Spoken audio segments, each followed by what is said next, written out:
শেষমেশ ভুলের মাসুল দিতে হচ্ছে বিসিবিকেই, গুনতে হচ্ছে কোটি কোটি টাকা। সবশেষ বিপিএলে ফ্র্যাঞ্চাইজিগুলোর হোটেল বিল থেকে শুরু করে কোচ কিংবা ক্রিকেটারদের বকেয়া অর্থ এবার পরিশোধ করতে যাচ্ছে দেশের ক্রিকেট বোর্ড। পাশাপাশি নিয়ম ভঙ্গের জন্য এবার নেওয়া হবে আইনি পদক্ষেপও, যার ফলে কপাল পুড়তে যাচ্ছে বেশ কিছু ফ্র্যাঞ্চাইজির, যাদের চিরতরেই বাদ দেওয়া হতে পারে আসর থেকে। তাই কারা থাকছেন তালিকায়, এই নিয়ে বিস্তারিত জানবো রিপোর্টে। বাংলাদেশ প্রিমিয়ার লিগের গেল আসরের ভুলের জন্য বড় ধরনের মাসুল দিতে হচ্ছে দেশের ক্রিকেট বোর্ডকে, যার জন্য এবার বেশ মোটা অঙ্কের টাকা গুনতে হবে বিসিবিকে, যে সংখ্যাটা ছাড়িয়ে যাবে কোটি টাকার অঙ্ক। বিপিএল এর সবশেষ আসর ছিল নানান নাটকীয়তা এবং বিতর্কে ভরপুর। বিশেষ করে বেশ কয়েকটি ফ্র্যাঞ্চাইজির কাছে এখনো রয়ে গেছে বকেয়া অর্থ। হোটেল বিল থেকে শুরু করে কোচ এবং ক্রিকেটারদের পারিশ্রমিকও পরিশোধ করতে পারেনি কয়েকটি দল। দায়িত্ব নেওয়ার সুবাদে এবার সেই টাকাই পরিশোধ করতে হচ্ছে বাংলাদেশ ক্রিকেট বোর্ডকে। পাশাপাশি গত কয়েক আসর ধরে চলা অনিয়মের বিরুদ্ধে এবার পুরোপুরি সোচ্চার হতে যাচ্ছে সংস্থাটি। সেই লক্ষ্যে গেলবারের বেশ কিছু ফ্র্যাঞ্চাইজি ও স্পন্সরের বিরুদ্ধে নেওয়া হচ্ছে আইনি পদক্ষেপও। আর্থিক দিক বিবেচনায় গেলবারের আসরে ছিল বেশ কয়েকটি নড়বড়ে ফ্র্যাঞ্চাইজি, যাদের বিরুদ্ধে ব্যাংক গ্যারান্টি এবং ফ্র্যাঞ্চাইজি ফির পুরো টাকা পরিশোধ না করার অভিযোগও ছিল। বলা চলে বেশ কিছু ফ্র্যাঞ্চাইজির কাছে এখনো বড় অঙ্কের অর্থ পায় বিসিবি।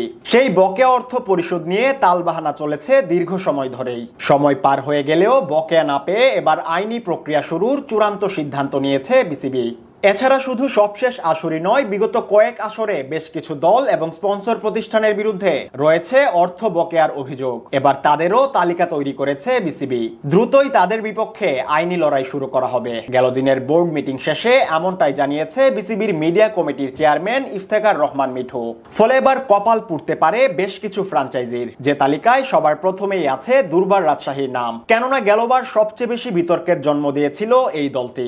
নানা অব্যবস্থাপনার পাশাপাশি বকেয়া অর্থ নিয়ে তালবাহানা করে আসরের নাম ডুবিয়েছে তারা। যদিও দলটির মালিক বলেছিলেন ক্রিকেটারদের পারিশ্রমিক তিনি যেভাবেই হোক শোধ করবেন, তবে শেষ পর্যন্ত তা করেননি তিনি। শেষে সংকট নিরসনে হস্তক্ষেপ করতে হয় বিসিবিকেই, তাতেও হয়নি চূড়ান্ত সমাধান। বিসিবি বলছে ডিরেক্ট সাইনিং করা ক্রিকেটারদের পাওনা অর্থ শীঘ্রই বুঝিয়ে দিবে তারা। এছাড়া এখন পর্যন্ত দলটির হোটেল বিলও বকেয়া রয়ে গেছে। দায়িত্ব নেওয়ার সুবাদে এবার সেই হোটেল বিলও দিতে হবে বিসিবির পকেট থেকেই। ফলে আইনি ব্যবস্থার পাশাপাশি তাদের আসর থেকেই বাদ দিতে যাচ্ছে বিসিবি। অন্যদিকে চিটাগাং কিংসের প্রধান কোচ শন টেটের পাওনা অর্থ এখনো দেয়নি দলটির মালিক। বর্তমানে জাতীয় দলের বোলিং কোচ হিসেবে কাজ করছেন এই অজি তারকা। ফলে শন টেটের টাকাও অ্যাডজাস্ট করে দেওয়ার ঘোষণা দিয়েছে বিসিবি। তবে রাজশাহীর মতো চট্টগ্রামের এই ফ্র্যাঞ্চাইজিকেও আসর থেকে বাদ দেওয়ার পরিকল্পনা করছে তারা। এর বাইরে বিগত দিনগুলোতে যেসব স্পন্সর কিংবা দলের বকেয়া বাকি, তাদের তালিকা ধরে ধরে ব্যবস্থা নেবে নতুন সভাপতি আমিনুল ইসলাম বুলবুলের বোর্ড।